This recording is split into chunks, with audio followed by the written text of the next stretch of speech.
Hola a todos, ¿cómo estáis? Mi nombre es Juan Jesús Vallejo, soy periodista, escritor y el director del programa Noche de Misterio en Caracol Radio. Os mando un saludo desde el Parque del Retiro en la ciudad de Madrid, en España. Hace unas décadas un grupo de buceadores japoneses se toparon con lo imposible en las costas de la isla de Yonaguni.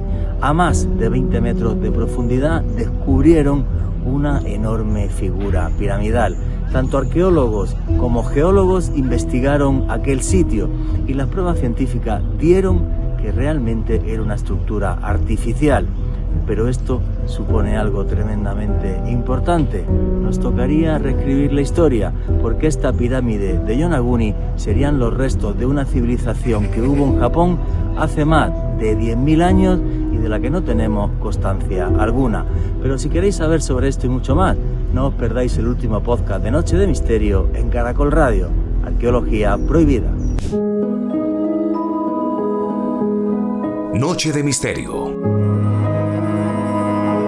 Juan Jesús Vallejo.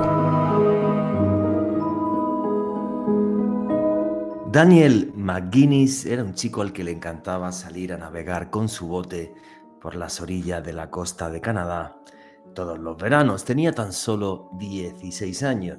Estamos hablando del verano del año 1795, a finales del siglo XVIII.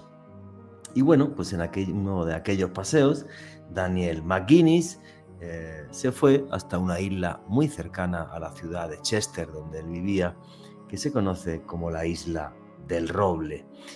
Hasta allí llegó. Era una isla que prácticamente no visitaba nadie, no tenía absolutamente nada de interés aquel lugar. Y bueno, pues este chico se fue caminando. La vegetación era muy tupida, era una isla, como repito, la Isla del Roble, que estaba abandonada, hasta que de repente llegó hasta un lugar en la pequeña isla donde vio un claro en el bosque.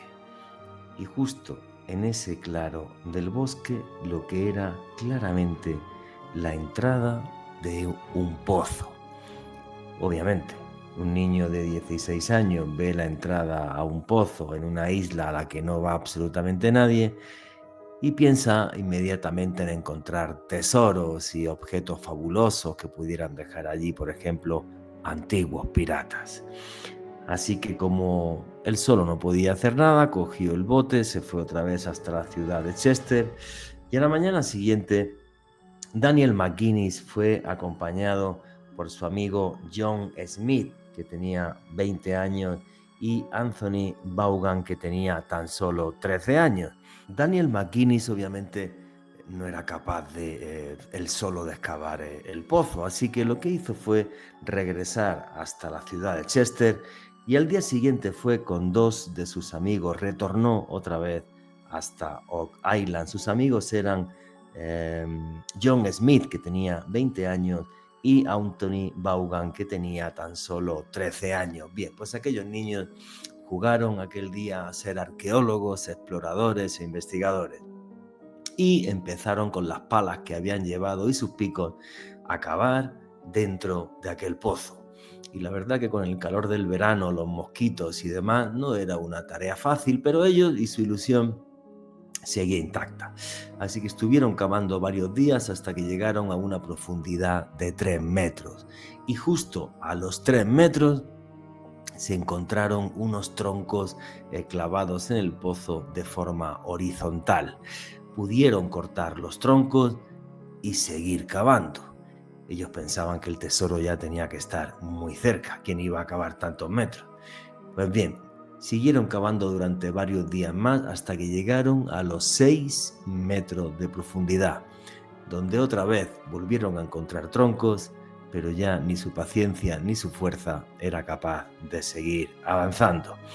Así que dejaron aquel pozo allí abandonado hasta que, apenas pasado 9 años, John Smith, el que era mayor de todo, fue capaz de conseguir dinero y financiación para llevar hasta la Isla del Roble toda una expedición que fuera capaz de llegar hasta el final del enigma. Un enigma arqueológico cuando menos curioso. Bien, pues aquella expedición, repito, en el año 1804, empezó a cavar, pero ya con maquinaria pesada, de otra forma, eran ya comienzos del siglo XX, y empezó a cavar y cada 3 metros seguían apareciendo estos troncos de forma horizontal. Y así fue hasta que llegaron a los 27 metros de profundidad.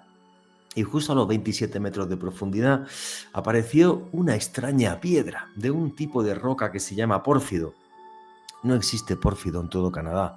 Es una piedra que tuvo que traer alguien de un lugar muy lejano, por ejemplo, de Europa, al Mediterráneo, africano.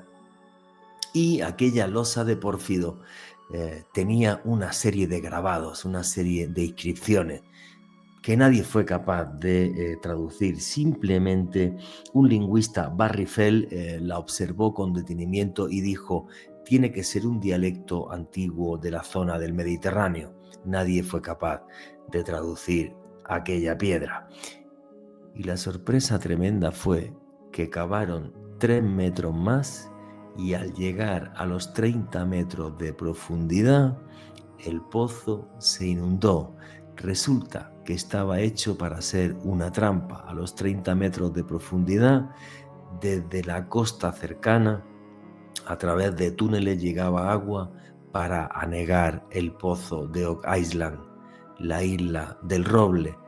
Para muchos, uno de los mayores enigmas arqueológicos de la historia, porque no tenemos ni idea de quién hizo aquel pozo, en qué época de la historia, si realmente hay un tesoro, si llegó gente desde el Mediterráneo hace miles de años para esconder algo realmente importante.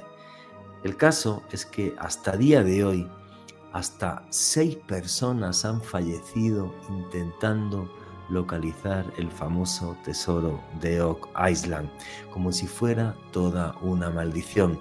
Un pozo que sigue ahí, del que se han hecho incluso hasta series de televisión, y que a día de hoy sigue guardando sus secretos.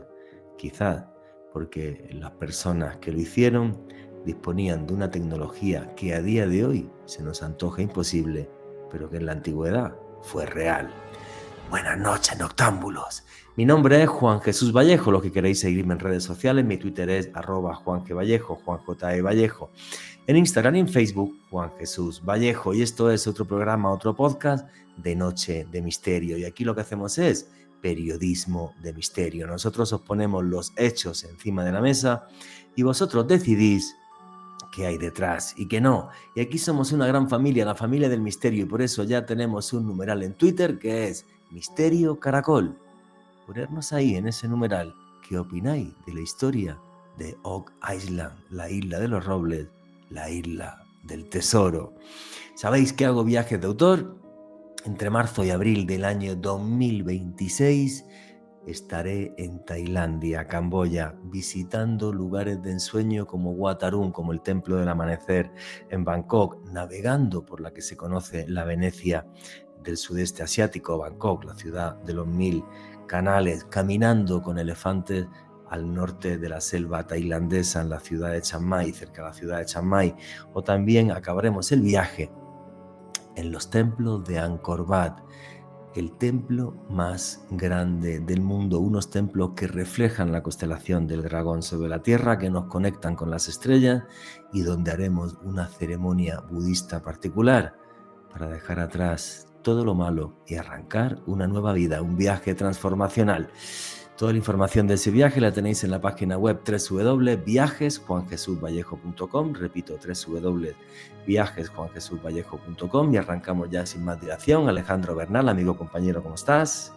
Muy bien, Juanje, un saludo para ti, también para todos los oyentes que en este momento sintonizan la señal en vivo de Caracol Radio, y desde luego un abrazo enorme para todos quienes disfrutan de este contenido a través del podcast que publicamos en el canal de YouTube de Caracol Radio, hoy hablando sobre arqueología imposible con Camilo Manjarres. Arqueología imposible, arqueología prohibida, que es como se llama este podcast, y realmente tenemos un montón de enigmas arqueológicos todavía que no comprendemos. Y la entrevista con nuestro amigo Camilo Manjarres arranca así. Construimos la historia con las pruebas que tenemos, con las cosas que han aparecido, aunque de todas formas el pasado nos parece tan fantástico que no le hacemos caso a las leyendas y muchas veces las leyendas pueden llegar a convertirse en realidad. Y eso es lo que pasó hace ya más de un siglo, cuando Schliemann, por ejemplo, encontró la ciudad de Troya, que los arqueólogos e historiadores pensaban que era solo más que una leyenda, y Troya acabó siendo real, y además Schliemann encontró el tesoro de Príamo y varias ciudades griegas más. Eso sí, no estaban en el territorio griego actual, sino que estaban en la actual Turquía. Así que no podemos desdeñar ni siquiera las leyendas cuando investigamos el pasado, y eso es lo que hace que haya toda una especie de arqueología prohibida. Y de eso es de lo que os vamos a hablar hoy, y es un placer y un honor tener aquí otra vez, que hacía muchos meses que no estaba, a nuestro buen amigo Camilo Manjarrés. Camilo, tremendamente feliz de volver a tenerte otra vez por aquí en Noche de Misterio. Mi amigo, hola, ¿cómo vas? Un saludo para ti, para Alejo y para cada uno de nuestros oyentes. La verdad, como lo mencionas, estoy muy feliz. Ya hace bastante tiempo que no estaba, pero Juanje, feliz. Un tema que me fascina bastante. Bueno, un tema que te fascina bastante. Tú tienes un canal de YouTube también donde la gente puede seguirte. ¿Cómo se llama ese canal de YouTube, Camilo? Sí, Juanje, el canal de YouTube me pueden seguir como Misterio con doble O, guión bajo oscuro. Ahí publico todo el contenido de Misterio, al igual que en Instagram, Juanje. Efectivamente, en ese canal Misterio Oscuro trata temas de misterio que son tan oscuros que yo ni siquiera trataría aquí en Noche de Misterio, y luego tienes otros temas que desde mi punto de vista también todos son buenos, ¿vale? Pero otros que me parecen muy brillantes porque tienes un concepto del misterio mucho más joven que el mío y buscas temas que me parecen fascinantes, y la idea de este programa salió de ti buscando ciertas cosas que yo muchas de ellas las conocía, aunque otras tengo que reconocer que no. Y tú además que estudias humanidades, Camilo, ¿qué opinas de nuestra historia y de nuestro pasado, ¿no? Y de esas veces que nos faltan piezas del puzzle y tenemos que construir el pasado con lo que tenemos, pero falta mucho por descubrir.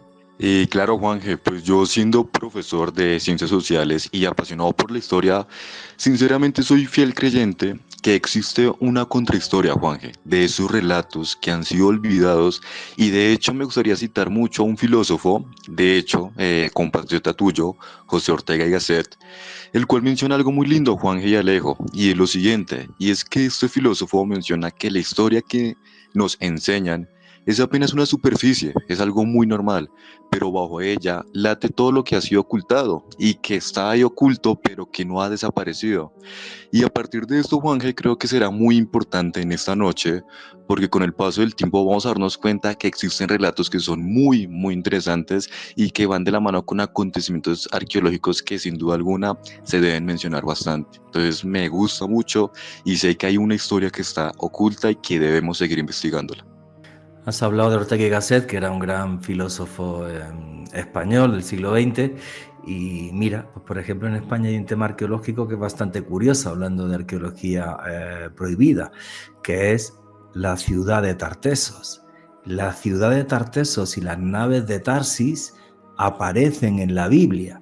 O sea, está claro que existió Tartesos, pero nunca jamás ha aparecido la ciudad de Tarteso, y hay tesoros que son tartésicos, o sea, de esa gran ciudad que hubo en el sur de España, cuyas naves viajaban hasta el actual Líbano, Oriente Medio, y comerciaban con una pasta de pescado que se llamaba galum, que luego también comerciaron los romanos con ella, y traían maderas nobles y hacían mil cosas, y están los textos, pero la ciudad nunca apareció. Y es curioso, cuando los arqueólogos en el sur de España aparece un arte así un poco extraño y tal, dicen, pues seguro que es tartésico, pero no tenemos más fuentes ni podemos saber dónde está la fabulosa ciudad de Tarsis.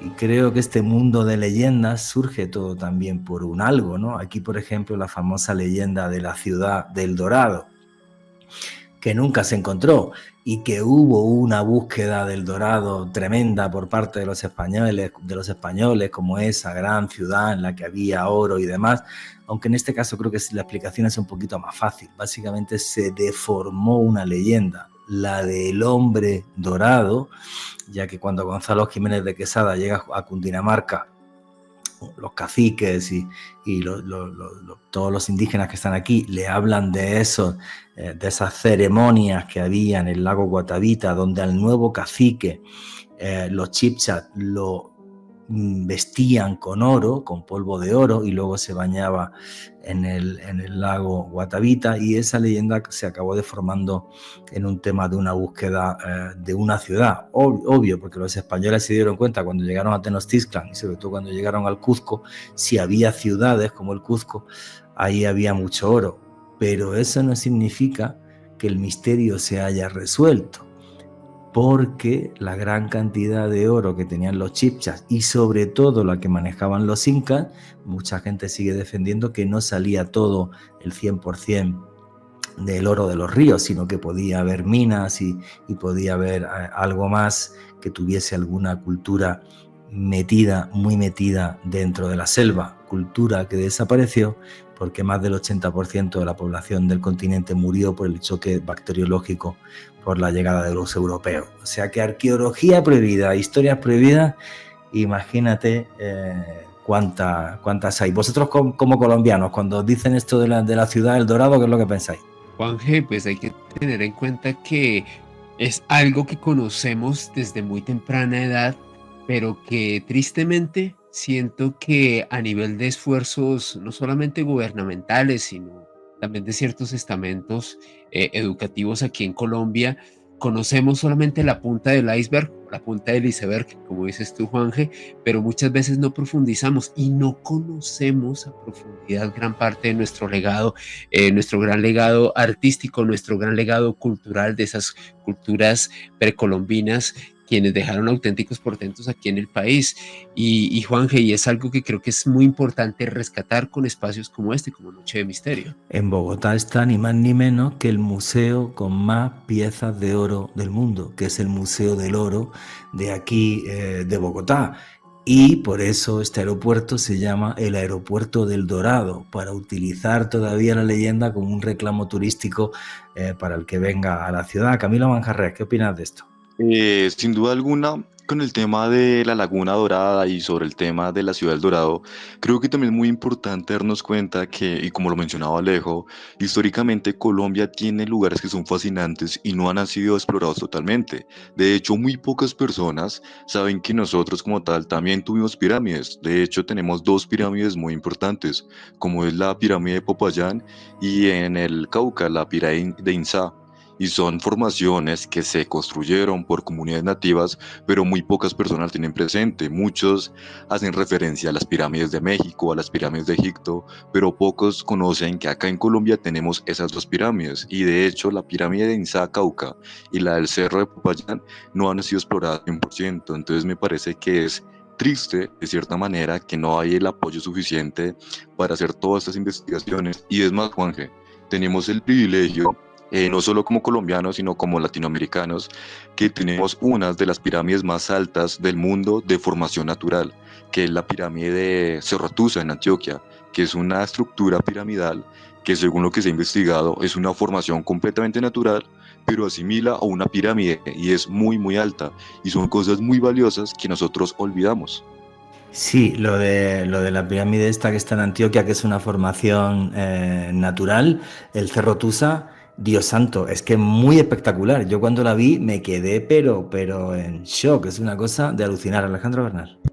Sí, Juanje, y creo que otro de los grandes hallazgos del cual hemos hablado de manera reiterada en este espacio, las pinturas rupestres de Chiribiquete, que para algunos sería uno de los hallazgos que equivaldría a la Gran Capilla Sixtina de la pintura rupestre a nivel mundial. Estoy hablando de más de 75.000 dibujos que están ubicados en una serranía que se encuentra entre los departamentos de Caquetá y Guaviare aquí en Colombia, la zona inexplorada más grande del mundo, más grande que Bélgica, que un país europeo, lo tenemos acá.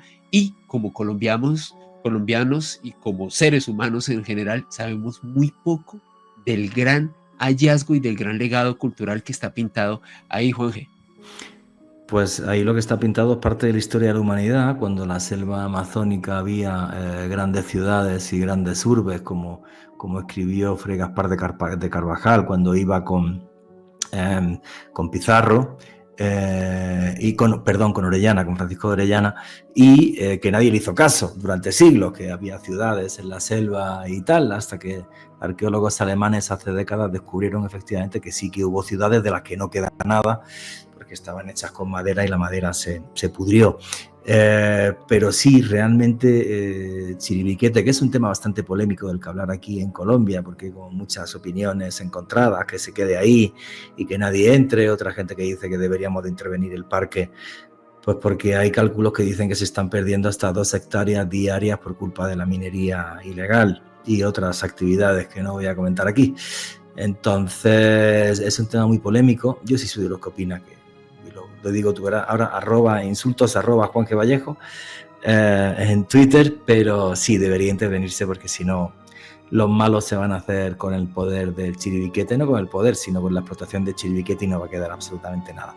Pero sí es cierto que es un desafío para este país. Fíjate que siempre se habló de la Capilla Sistina de la pintura rupestre al sur de Argelia, en Tassili. Yo tuve la suerte de estar fotografiándolo y filmándolo, más de 20.000 pinturas, y aquí se habla mínimo de unas 60.000, que no están catalogadas ni la centésima parte, absolutamente nada. Y tribus indígenas que siguen haciendo pinturas rupestres a día de hoy, que es interesantísimo para la antropología. Pero bueno, ojalá se siga conservando este parque natural, esta maravilla, y también ojalá se siga investigando, pues, para que tengamos acceso a toda esa parte de cultura y de nuestro pasado, del pasado no solamente de Colombia y de la Amazonía, sino también de toda la humanidad. Así que fijaros si hay temas de arqueología prohibida o arqueología extraña o distinta, para que hiciéramos no un podcast, sino 40. Vamos a empezar a meternos en materia con algunos de los temas que teníamos preparados, y una de las cosas que a mí más loco me deja respecto a lo que puede ser parte de nuestro pasado que no conocemos y que nos harían reescribir la historia, son las ruinas submarinas de Yonaguni en Japón. Existieron una humanidad antes de esta humanidad y dejaron restos arqueológicos de eso. Camilo Manjarres, ¿qué son las ruinas de Yonaguni? Sí, Juanje, pues mira, primero, para concluir la parte anterior, algo muy importante que no debemos olvidar, sin duda alguna, es la parte de San Agustín. Y es que hoy en día lo que conocemos como San Agustín lleva ese nombre porque la propia comunidad española, cuando llegó acá, no tenía idea de qué comunidad nativa vivió en esa región. Algunos mencionaban que probablemente eran los Pijaos o los Nasa, pero según ellos estaban habitando ahí mucho tiempo después, y esas estructuras de San Agustín ya estaban completamente aisladas. Simplemente llegó esta comunidad Pijao, vio estas estructuras, pero pues a día de hoy no se sabe a qué comunidad nativa pertenece. Partiendo de eso, entonces, como tú muy bien lo mencionabas, claramente Colombia tiene sin duda alguna un montón de misterio desde la parte de arqueología. Ahora Fíjate, bien, y antes de que te metas en Yonaguni, eso que has dicho de San Agustín, que es la mayor necrópolis de toda Sudamérica, o sea, el mayor campo santo donde hay enterramientos de caciques y tal, de toda Sudamérica, que es una zona tremendamente mágica que está muy cerca al nacimiento del río Magdalena, que algunos llaman como la civilización de los hombres jaguares, porque hay unas estatuas hermosas en muchas de estas tumbas de caciques donde aparecen chamanes que se están transformando en jaguar, posiblemente por la toma de algún tipo de sustancia, o no tenemos ni idea porque tenían esa concepción. Figuras de hombres jaguares que se pueden ver también, por ejemplo, en la costa del Perú, si vas a la tumba del señor de Sipán, por ejemplo, ¿vale? Pero es todo un misterio porque hasta San Agustín llegaban caciques que venían desde la zona de la selva, desde la zona andina, desde diferentes zonas alejadas cientos de kilómetros, para enterrarse allí, en esa tierra sagrada que yo estoy convencido que ellos creían que era una puerta al más allá. Quizás porque pasaron eventos que también desconocemos, pero es una cultura fabulosa de la que sabemos muy poco. Desaparece en el siglo X, no sabemos ni siquiera qué idioma hablaban, ni absolutamente nada. O sea, son para mí los mayas colombianos, o sea, desaparecen y ya sin más. Es una cosa súper loca. Perdona, Camilo, continúa. vale, entonces ahora, Para que nosotros podamos comprender sobre Yonaguni es algo bastante curioso, y es que claramente la formación de Yonaguni, Juanje y Alejo es fascinante, pero primero debemos comprender su origen, ¿vale?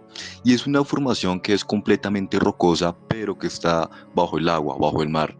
Esta formación tiene sin duda alguna unas terrazas y escalones de formas geométricos, que es bastante curioso ya que esta formación hace creer que probablemente alguna comunidad permitió elaborar estas formaciones. Está más o menos entre los 25 o 26 metros bajo el agua. Ahora bien, lo más desconcertante es lo siguiente, Juanje, y es que es una formación o natural o algunas personas creen que es algo completamente artificial, que alguna civilización perdida en el tiempo debió construirla. Pero para comprender esto, Alejo y a los oyentes, debemos hablar un poco sobre el contexto histórico, Juanje, y esto va a ser muy importante. El Pero descubrimiento. espera un segundito, solo un detalle. Mira, Dime. para que la gente entienda lo que es Yonaguni, efectivamente es una plataforma enorme de roca en la que hay toda una serie de terrazas. Y algunos geólogos dijeron que podía ser una formación natural.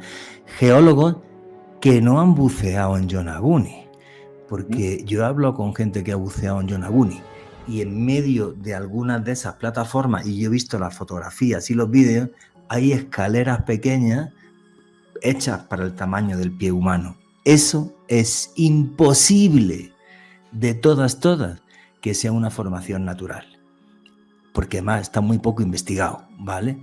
Entonces, a partir de ahí, ¿qué incógnitas se nos plantean? Camilo Manjarres.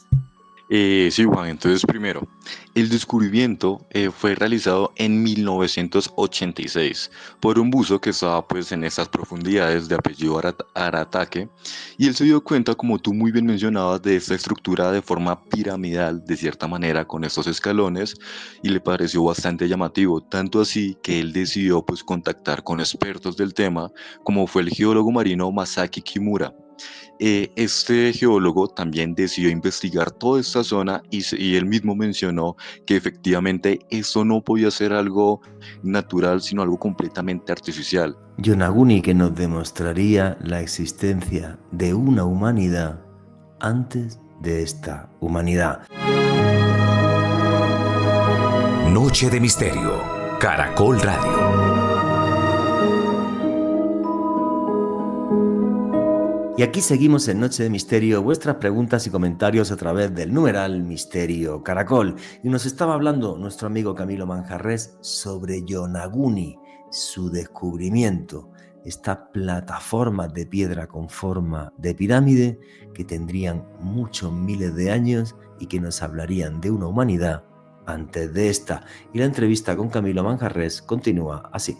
Ya que en los estudios que él ha mencionado se encuentran terrazas completamente labradas, o sea, una terraza completamente labrada, Juanje, muros que probablemente tienen estructuras talladas y, como tú lo acabas de mencionar, hasta unas escaleras donde alguna persona, alguna civilización tuvo que caminar por ese lugar. Ahora, no solo esto, hay diferentes evidencias propuestas por Masaki, Juanje. Primero, él menciona que más o menos la antigüedad de esta estructura piramidal sería sobre los 10.000 años de antigüedad, que eso más o menos se remonta a la última era del hielo. Aquí va a ser muy importante para todos los oyentes que escuchen esta parte, porque hace 10.000 años de antigüedad va muy de la mano, Juanje, con un lugar que tú ya bastante tiempo lo has explorado y lo conoces, como es en Turquía, la estructura de Göbekli Tepe, que es una estructura completamente descomunal. Algunas personas mencionan que probablemente podría ser un templo astronómico donde alguna comunidad se reunía pues para rendir culto a sus dioses. Pero bueno, primero, asimismo nos podemos dar cuenta que esto indicaría una antigüedad bastante parecida, y no solo eso, Juanje, sino que el ser humano ya tenía el conocimiento para realizar estas formaciones, ya sea en la Tierra o en diferentes lugares de nuestro planeta Tierra. Es más, ya que estamos hablando sobre Yonaguni, también parece muy interesante lo siguiente, Alejo y Juanje, y es que en China se han encontrado pirámides que hasta hace poco eran desconcertantes. Es más, en China existen varias pirámides que no son tan conocidas como yo ahorita les mencionaba, como son las pirámides de Egipto. Estas pirámides se trata principalmente de antiguos mausoleos, Juanje, y túmulos funerarios construidos para emperadores y miembros de la realeza. La mayoría de estas estructuras se encuentran cerca a una ciudad en la provincia de Xi'an y de hecho hace ya un tiempo con Alejo hablamos sobre los misterios de China y hablamos sobre estas pirámides. Entonces me parece muy curioso que tenemos a la formación de Yonaguni, que es una formación que está bajo el agua, que tiene esta estructura piramidal, que tiene estas escaleras. Encontramos que según los estudios probablemente se remonta a los 10.000 años de antigüedad, al igual que lo que se remonta en Turquía con Göbekli Tepe, y encontramos estas pirámides en China que hasta hace poco no se conocían y de un tiempo para acá comenzaron a explorarlas e investigar un poco más. De hecho, la información que se tiene, Juanje, de estas pirámides de China es precisamente desde 1990 en adelante, que se comienzan a investigar en forma. Pero lo curioso, Juanje y Alejo, es que desde 1667 ya se hablaban sobre estas pirámides en China. Precisamente el jesuita Athanasius Kircher, este señor mencionó que él había observado estas pirámides en China. Entonces es bastante curioso. Pero bueno, Juan, no nos desviemos. Volvamos a hablar sobre Yonaguni. Tenemos evidencias de hallazgos arqueológicos bastante curiosos. Espera un segundo, no es que te desvíes, es que lo has hecho muy bien, tío, lo has hecho genial. A ver, básicamente lo que está planteando Camilo Manjarrés, que lo ha hecho de una forma brillante, por cierto, efectivamente, Yonaguni todo apunta a que es una formación artificial, o sea, los seres humanos modificaron una zona rocosa para darle forma piramidal y hacer estas terrazas con escaleras posiblemente con fines ceremoniales. Y es curioso que se hablase hace mucho tiempo de las pirámides de China y sobre todo los pilotos norteamericanos en la Segunda Guerra Mundial fotografiaron las pirámides. O sea, las pirámides en China estaban simplemente al principio por culpa del gobierno de Mao Zedong, que odiaba todo lo que tuviese que ver con historia. Y luego ya más tarde, pues los arqueólogos chinos sí han empezado a investigar muchas de esas pirámides, que algunas están en zona militar, por eso no, el acceso está restringido, ¿vale? Ya está un documental de un tipo en el que se mete y no lo trincan y tal para ver esas pirámides, que siguen envueltas en un gran misterio. Muchas de ellas está claro que son mausoleos, ¿vale? Como por ejemplo el famoso mausoleo de este emperador chino, que aparecieron todos los guerreros de terracota y tal, los guerreros de Xi'an, ¿vale? Y todo esto. Y hay un evento geológico que sucede hace unos 10.000 años, 12.000 años, que es el Dryas reciente. Posiblemente el Dryas reciente viene porque chocó un cometa en la Tierra y tal. El caso es que el nivel del mar bajó bruscamente, subió bruscamente 125 metros. Entonces, las pirámides de Yonaguni, esas plataformas de Yonaguni, están, como tú has dicho, a unos 26 metros de profundidad. Así que nos quedaban todavía 100 metros más para la antigua costa.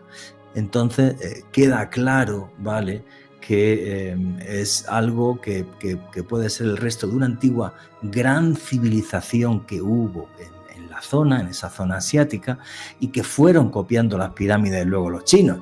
Pero es que espérate, si nos vamos relativamente cerca a Indonesia, ahí tenemos la pirámide de Gunung Padang, que si Dios quiere el año que viene voy a ir a verla. Y los estudios geológicos nos hablan de que tiene 30.000 años de antigüedad. ¿Me han escuchado bien?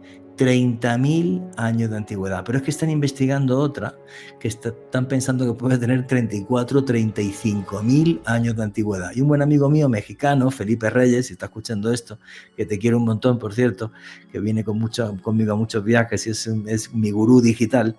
Bueno, pues él me envió incluso imágenes de vídeos que estuvo en esta segunda pirámide, ¿vale?, que están investigando y tal.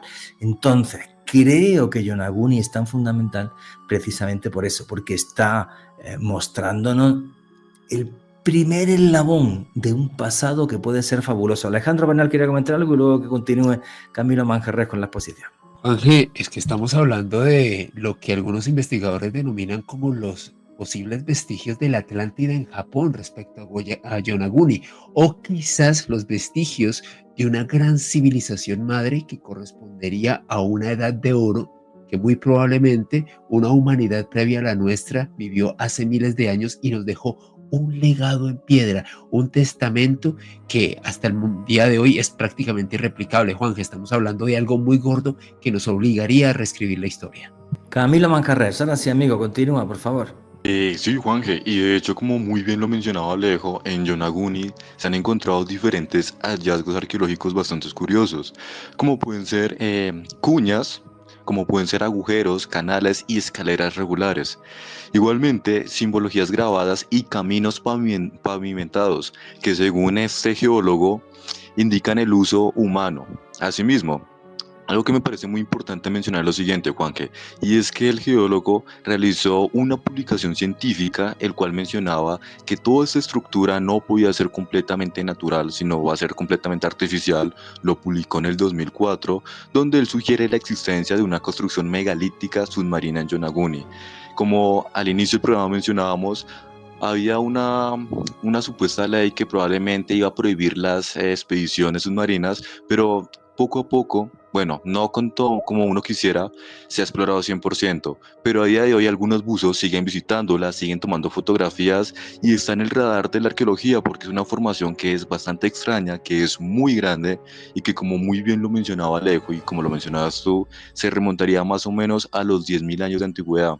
Entonces, desde la parte, digamos, conspiranoica, si así lo llamamos, o alternativa, que sería el nombre ideal, se menciona que efectivamente tiene que ser una formación construida por alguna civilización que desapareció, que con el paso del tiempo quedó sumergida bajo el agua y quedó ya oculta. Desde la parte, digamos, un poco más académica, que no cree tanto en esta formación, se menciona lo siguiente, y es que sostienen que es una formación natural por la geología local. Es más, incluso algunos mencionan que es una formación con morfologías muy normales de esa región, algo que a mi parecer me parece absurdo porque pues ya diferentes geólogos han hecho los estudios y mencionan que efectivamente no puede ser algo natural. De hecho, como hemos mencionado, se han hallado hasta herramientas que probablemente pueden ser asociadas a esta gran estructura gigantesca. Entonces, sinceramente, desde mi postura digo que tiene que ser una estructura creada por alguna civilización y que con el paso del tiempo pues quedó sumergida, porque claramente no es que sea una civilización que haya vivido bajo el agua, no, simplemente fue una civilización que hace 10.000 años en una superficie construyó esto, al igual que lo que se construyó en Turquía, en Göbekli Tepe, sino que acá en Japón con el paso del tiempo esto pues quedó hundido bajo el agua y hoy en día son esas grandes estructuras que encontramos allá en Japón. Efectivamente, resto de una humanidad antes de la humanidad. Y esto, además de lo que se habló mucho, decían que estábamos locos y tal, han mencionado varias veces Göbekli Tepe, entonces por alusiones me toca hablar de Göbekli Tepe. En kurdo significa el monte ombligo. Está en Anatolia, el año pasado tuve la suerte de ir por segunda vez, y es un complejo de 16 templos que aparecieron bajo tierra. Hay excavados apenas 5, o sea, queda todavía muchísimo. El tema es el siguiente. Toda la historia, la historiografía nos decía que no había civilizaciones anteriores al 5500 a.C.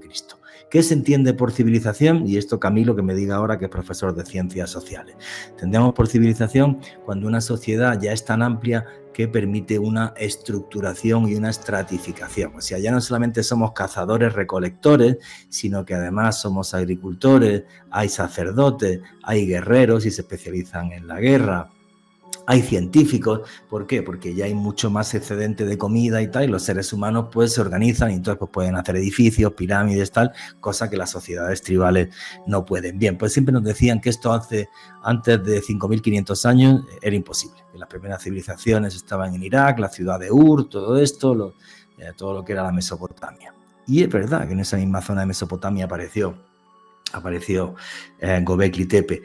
Y la maravilla de Göbekli Tepe es eso, pues que nadie le había dado importancia. Una vez pasaron por allí unos arqueólogos, dijeron, estos son unos restos sin importancia, y fue un señor que iba todos los días arando allí con su hijo la tierra, que era una finca de almendros, que yo llegué a ver los almendros, y nada, pues el señor se le atascaba allí el arao. Un día se hartó de que se le atascase el arao, rompió la piedra que hacía que se le atascase el arao, y como tenía una figura, le dijo un vecino, tú llevas la piedra al museo que lo mismo te pagan. Y el tipo se hizo 30 kilómetros andando con un burro y un carrito para llevar la piedra. En el Museo de San Liurfa no le hicieron ni caso a la piedra, al señor y al burro, hasta que pasó un arqueólogo alemán que se llamaba Klaus Schmidt, y Klaus Schmidt ve esta piedra, le dice a la gente que le lleven a ver al señor del burro, le dijo de dónde había salido la piedra y ahí aparecieron los 16 templos. Algo que nos obliga a reescribir la historia, porque ya no es solo Göbekli Tepe. Ya han localizado los arqueólogos turcos, ya no dejan que sean arqueólogos extranjeros los que encabecen esas investigaciones, ya han localizado más de 100 lugares arqueológicos a excavar en la zona. Más de 100. Karahantepe es el que va más avanzado y parece ser que Karahantepe no tendría entre unos 10.000 años, sino que tendría 14.000 años, o sea, sería todavía más antiguo. Y además es curioso porque vas a Göbekli Tepe y parece un templo dedicado al paso al más allá, a la muerte, donde aparecen animales que tienen que ver con la muerte, como los coyotes, como las arañas, como una serie de cosas, los buitres. Y Karahantepe, en cambio, sí aparecen rostros humanos, hay una piscina, obvio que sería para baños rituales, completamente distinto. Y estos sitios, estos más de 100 sitios que irán excavando en los próximos años, estoy convencido que nos van a seguir dando 1001 sorpresas. Bien, y todo porque un señor se le atascó el arao con el burro, ¿vale? ¿Qué no ha podido pasar en Japón? ¿Qué no ha podido pasar en China? Indonesia creo que ahora mismo es la clave, porque ya se están investigando 2 pirámides, ¿vale? Y en Indonesia tenemos hasta la isla de Flores con el famoso hombro de Flores como otra humanidad dentro de la humanidad. O sea, creo que la clave es Indonesia y por eso mi empecinamiento en llegar hasta Indonesia, ¿vale? Entonces, nada, chicos, queda muchísimo todavía por escribir y por indagar. Alejandro Bernal, creo que quería comentar algo.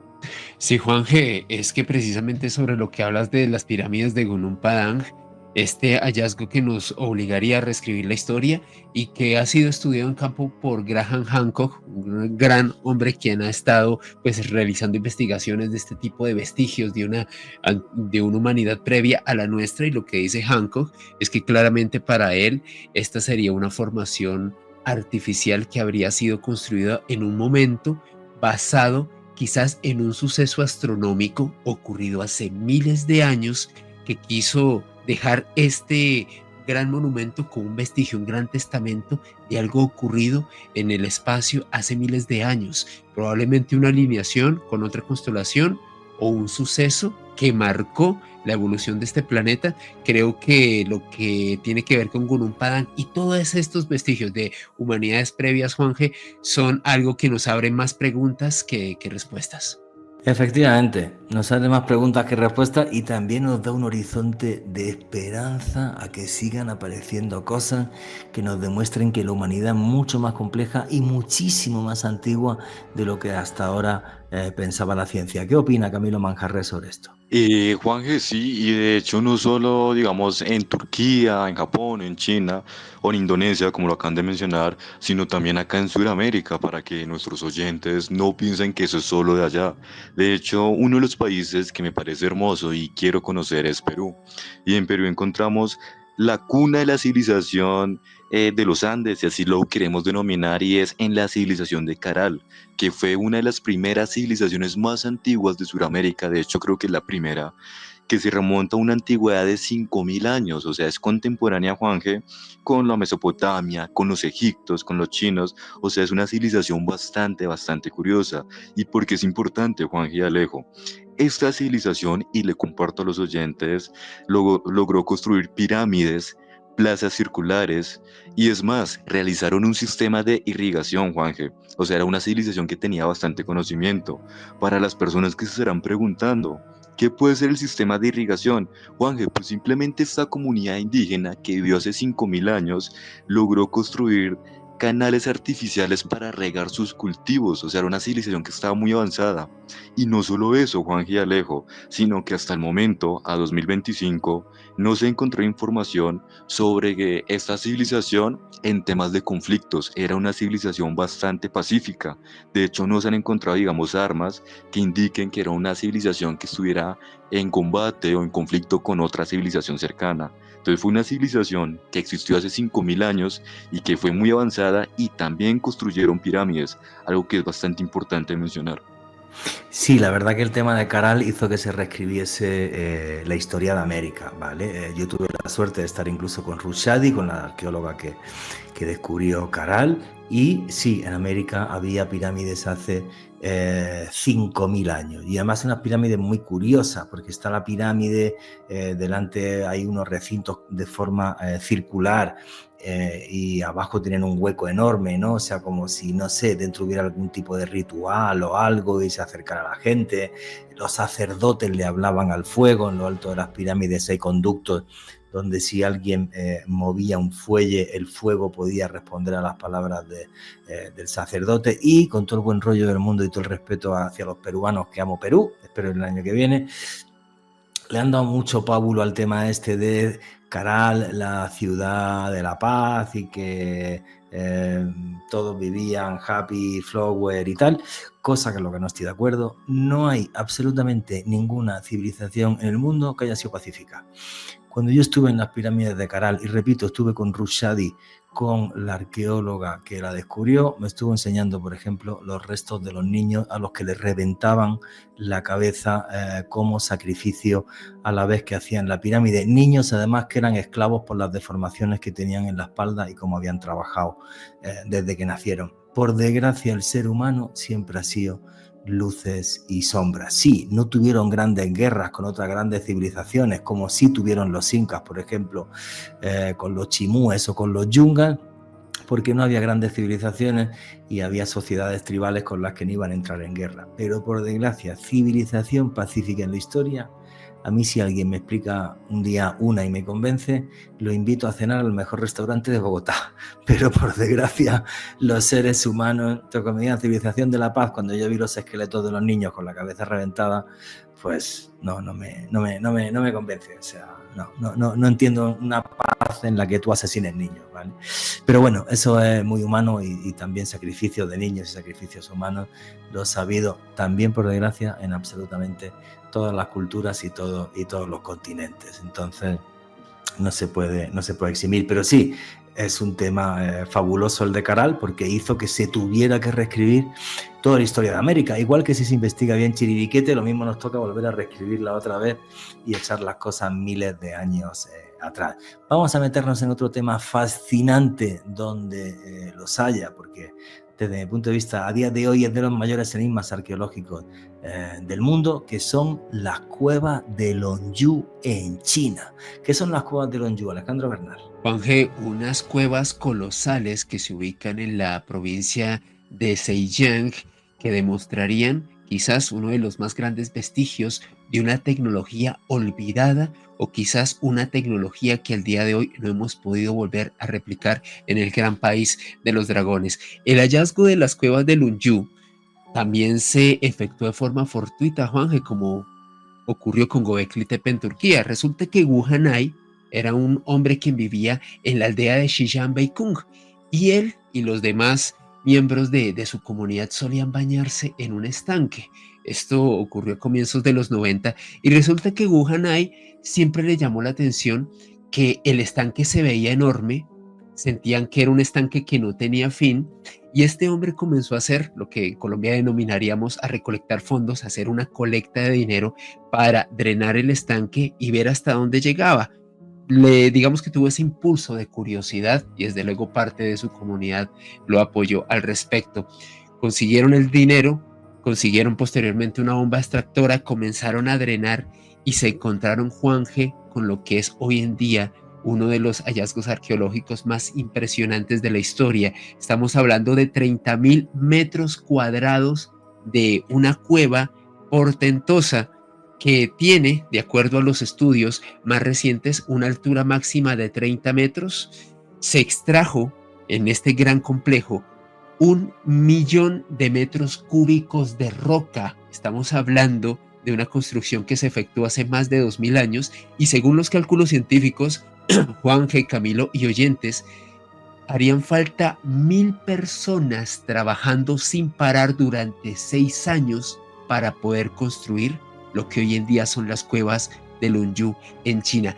Estamos hablando de una logística y de una obra de una complejidad que pone todo absolutamente de cabeza. Muy particular dentro de este hallazgo es el aspecto relacionado con que no hay vestigios de esta gran cantidad de material de roca que haya sido extraído o ubicado en otra parte. No se sabe dónde fueron a parar ese más de 1 millón de metros cúbicos de roca. De hecho, Jiai Gang, quien es un profesor de la Universidad de Tongji en China, un hombre, uno de los expertos en campo, uno de los más grandes conocedores sobre las cuevas de Longyu, comenta un detalle que creo que es muy importante a la hora de tener en esto, Juanje. Si uno ingresa a la cueva de Longyu, se da cuenta que hay prácticamente que una absoluta penumbra. Decía Jia Gang que no encontró vestigios ni de una protolámpara o una antorcha o algo que pueda demostrar cómo ellos en medio de la infinita oscuridad pudieron extraer este más de 1 millón de metros cúbicos de piedra, y sobre todo cómo pudieron construir algunas figuras y algunos vestigios bastante interesantes que están en la cueva de Longyu. Por ejemplo, uno de los hallazgos más interesantes tienen que ver con unas especies de estructuras, Juanje, que tienen unos grabados, unas especies de marcas de unas columnas, una serie de estrías cinceladas, como lo denominan los expertos, que tienen un ángulo de 60 grados. Estamos hablando que no son estrías fortuitas, no son estrías formadas por la erosión de la naturaleza, sino que realmente alguien hizo este tipo de grabados en estas columnas. Estos grabados, como dato particular, tienen un grosor de 50 centímetros. Estamos hablando de una serie de ingeniería que no solamente tuvo una especie de tecnología brutal para poder extraer toda esta cantidad de piedra, sino que también marcaron, cincelaron varias de estas columnas dentro de la cueva de Longyu. Hicieron columnas, pusieron en las paredes una serie de grabados extraños donde se ven dioses volando. Uno de los mayores enigmas arqueológicos a día de hoy del mundo. Las cuevas de Longyu, ni tan siquiera sabemos exactamente en qué época de la historia se hicieron, quién las hizo, ni para qué. Continuamos con Noche de Misterio.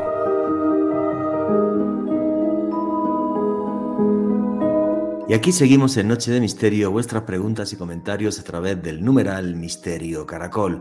Y os estábamos hablando de los increíbles enigmas que hay en torno a las cuevas de Longyu en China. Unas cuevas artificiales que no sabemos quién las hizo, ni en qué momento de la historia, ni qué función tuvieron. Y la entrevista en nuestra charla con Camilo Manjarrés, y estaba hablando Alejandro Bernal, continúa así. Algo muy particular, Juanje, y ya dentro de los estudios científicos y la historiografía china respecto a esta portentosa cueva de Longyu, sugiere que quizás los trabajos se iniciaron durante la dinastía de Dongji. De hecho, esta era la gran dinastía que gobernaba China aproximadamente hace unos 1500 o 1900 años en la antigüedad, y quizás ellos, como una forma de demostrar el gran portento y, por qué no decirlo, la gran prelación que tenía esta dinastía Dongji en China, habrían iniciado los trabajos. Sin embargo, no hay textos que lo refrenden, no hay evidencias que establezcan que se la podamos atribuir a esta civilización. Y un dato muy curioso, Juanje, al día de hoy se desconoce con totalidad cuál fue el propósito de construir las cuevas de Longyu en China. Estamos hablando una obra de ingeniería monumental, incluso muy compleja de hacer hoy en día. Si es que es una cosa loquísima, tío. Según tengo entendido, juraría que son 24 cuevas, ¿verdad, Alejandro?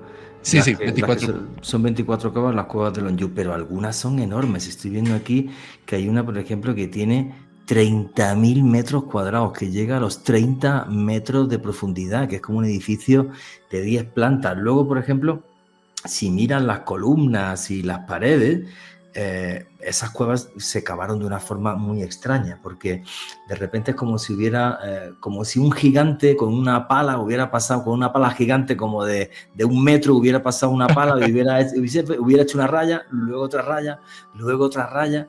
que es una cosa que tampoco entiendo, es una técnica que nunca he visto ningún tipo de construcción y demás. Y luego, por ejemplo, no hay escritura, que eso es una cosa rarísima, que no haya ningún tipo de palabra o algo, diga yo, el emperador tal, o lo hice, o esto, o tal, no hay absolutamente nada. Es que, Juanje, mira, tú estás diciendo algo clave. Una obra tan mastodóntica como una cueva de este tamaño, alguien tendría que habérsela atribuido. Alguien, es Obvio. que es lógico. Es muy Pero raro. se lo hubiera atribuido, lo hubiera hecho como una gran obra, ¿vale? Lo hubiera firmado, le hubiera puesto un texto, le hubiera puesto algo. Aquí no.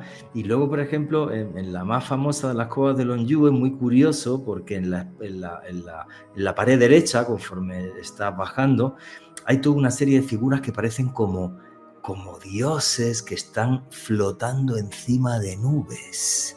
Pero tampoco se les ha identificado con dioses chinos antiguos en concreto, no se sabe qué leche eran. Entonces, desde mi punto de vista a día de hoy, de los mayores misterios arqueológicos que hay en el mundo.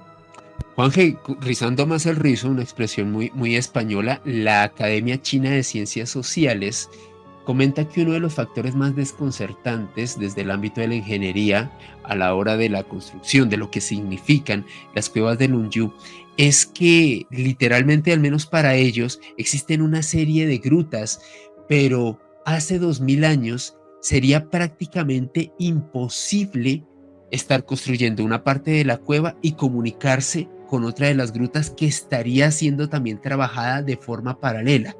Fíjate lo que comentan los científicos de esta Academia de Ciencias de Chinas. ¿Qué tecnología o qué medio de comunicación utilizaron los constructores de la cueva de Lonju hace más de 2000 años para darle una coherencia total a este complejo de cuevas, como lo decía Juanje, y no solamente poder mover esta gran cantidad de roca? Recuerden, más de 1 millón de metros cúbicos de roca, es una locura mover tal cantidad de material. ¿Cómo pudieron haber construido esto, Juanje? Es algo que realmente pone todo de pies a cabeza. Sí, es una locura. Yo cuando leí de esto hace años y tal, que las has expuesto súper bien, yo dije, para mí, a día de hoy, es uno de los mayores desafíos de la historia. No hay textos escritos, son enormes, se olvidaron en la historia, no hay datación oficial, no hay nada. Simplemente están ahí, me encantaría ir a China a visitarlas, eso sí, ¿vale? Pero yo creo que es uno de los mayores enigmas arqueológicos que a día de hoy hay en el mundo. Camilo Manjarres, ¿qué opinas de esto, de las cuevas de Lonju? Juanje, pues aquí escuchando a Alejo, sin duda alguna es un tema arqueológico fascinante y eso me recuerda a dos lugares puntuales. Primero, en Malta, Juanje, y es que en Malta tenemos laberintos subterráneos que tienen pasajes, cámaras y salas talladas en roca que se remontan a hace 5000 años de antigüedad. Precisamente, Alejo y Juanje, estoy hablando de los hipogeos de Saflieni, allá en Malta.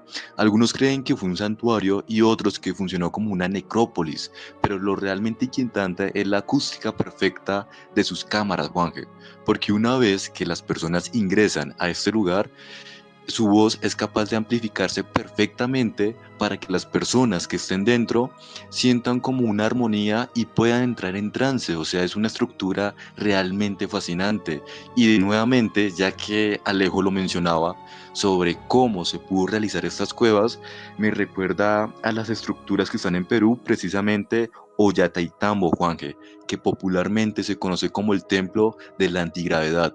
¿Por qué antigravedad, Juanje?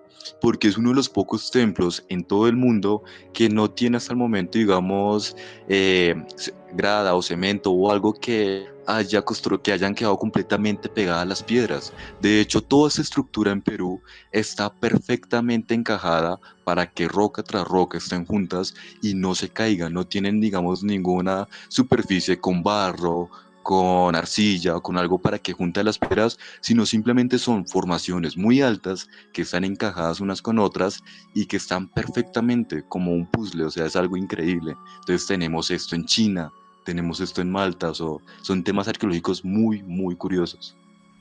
Bueno, y si hablamos de mundo subterráneo ahora, plena noticia es, en enero de este año de toda una red de túneles debajo del Cuzco, una red de túneles de las que ya hablaban las crónicas hace siglos, que ha aparecido y que están excavando, túneles que van desde la fortaleza de Sacsayhuaman se extenderían hasta, fíjate, hasta el Coricancha, por más de 2 kilómetros bajo tierra. O sea, todo un desafío ahora de un mundo subterráneo que tenían los antiguos incas, con esa tecnología que tenían tan particular. Y es que decían las crónicas, por ejemplo, que el inca, que el Intipchurin, el hijo del sol, el emperador, aparecía en el Coricancha como de la nada, y es porque venía por los túneles, unos túneles que están apareciendo ahora y que algunos podrían ser realmente muy espectaculares y de los que no tenemos todavía ni imágenes ni nada. Así que espero que dentro de poco también podamos daros una noticia de esto, o si el año que viene, si Dios quiere, voy a Perú, conseguir alguna entrevista sobre eso, ¿vale? Vamos a seguir con los misterios de esta arqueología prohibida o cosas que no entiende nada. Y uno de estos lugares arqueológicos que da pie a todas las conjeturas y teorías que quieran es la isla de Pascua, en Oceanía. Políticamente pertenece a Chile, geográficamente pertenece a Oceanía y es el lugar más aislado del mundo, a 2.300 kilómetros de las Islas Marquesas y a 3.000 kilómetros de la costa americana.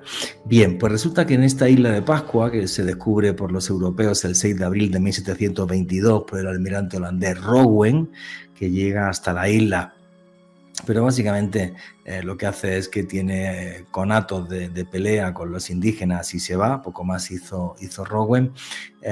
Realmente la cosa que ya fascinó a Rowan y a cualquier persona que vaya a la isla es la existencia de algo más de 1.000 estatuas que son los Moai.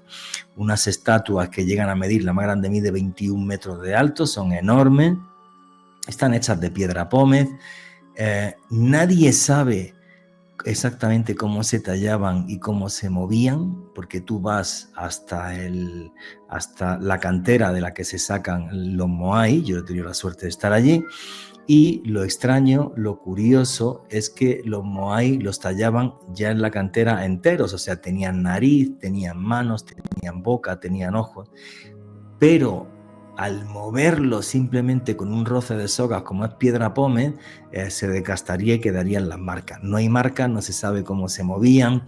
Los aborígenes de la isla te van a decir que los sacerdotes los movían gracias al maná, una energía fabulosa que tenían que hacía que las piedras viajaran solas, como si a través de sus cantos y de la vibración pudieran hacer esto. Los pascuenses pensaban que estos Moai estaban vivos cuando los ponían en sus lugares, en los saúl, en los altares, les abrían las cuencas de los ojos y les ponían unos ojos hechos con coral y con guijarro. A día de hoy esos Moai ya no existen y los que se le han puesto otra vez los ojos son reconstrucciones. ¿Tienen relación estos Moai con las estrellas? El arqueólogo Edmundo Edwards, al que tuve la suerte de entrevistar, me presentó incluso el estudio científico que él hizo. O sea, adoraban a las estrellas y tenían que ver con diferentes constelaciones, pero el gran misterio de Pascua es que en esta isla había dos etnias completamente distintas. Anua Epe y Anua Momoko, la raza ancha y la raza delgada, unos que eran de origen maorí, sin ninguna duda, que además luego en su guerra civil son los que ganan, porque el idioma que a día de hoy hablan los aborígenes de Pascua es maorí, hablan un dialecto del maorí, y los otros, que eran más blancos de piel y más altos y demás, pues nunca se sabe de dónde vinieron. No hay tampoco una comparación con las estatuas de los Moai en ningún lugar del mundo. Esta cultura vivió aislada durante no siglos, sino milenios. No está claro tampoco el punto de población de la isla. Dicen que en torno a hace unos 2.000 años.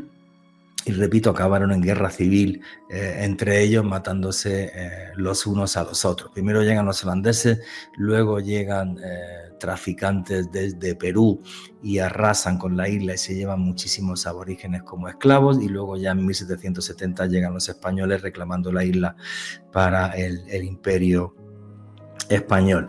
Entonces es muy curioso porque esta gente nos dejó una escritura en unas barras de madera que ellos llaman Cuaumo Rongo Rongo, que significa la madera que habla.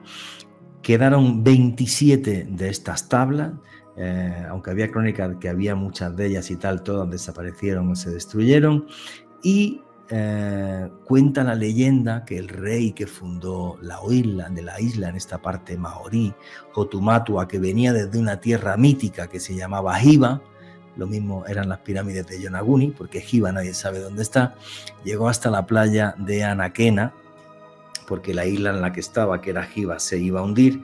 Llegó hasta allí, llegó con su pueblo y trajo, según la leyenda, 67 tablas de estas donde estaba escrita la antigua historia de su pueblo. Lo que es muy curioso es que no hay ninguna escritura parecida a esta a nivel mundial. Hay gente que la ha llamado escritura fálica, porque aparecen figuras antropomorfas, aparecen peces, aparecen tortugas y aparecen en diferentes momentos lo que claramente son falos, ¿vale? O sea, a lo mejor tenía que ver algo con la fertilidad, o simplemente nos estaban hablando de ritos de fertilidad o del nacimiento del mundo, del nacimiento de dioses. Con sinceridad es algo que no podemos saber, que a día de hoy desconocemos. El caso es que cuando llegaron los españoles, los indígenas ya no sabían leer las tablillas, y es más, en 1770, cuando llegan los españoles y los indígenas le ceden la isla a los españoles, obvio mediante engaños, y firman un documento, lo hacen con dos símbolos, una vulva y un pájaro, que no aparecían ni siquiera en estas tablillas. Entonces, todo un gran misterio que a lo mejor nos aclararía el origen de los pueblos que llegaron a la isla de Pascua. Uno de origen maorí seguro, pero ojo, en ninguna cultura maorí, ni en Tonga, ni en Nueva Zelanda, ni en Fiji, ni en Samoa, ni en la Polinesia, ni en la Micronesia, aparece este tipo de escritura. Tenía que ver entonces con la otra civilización que había llegado allí, que eran los que eran más blancos de piel y más delgados y demás. Pues una cosa que nunca sabremos. ¿Qué te parece esto, Alejandro Bernal?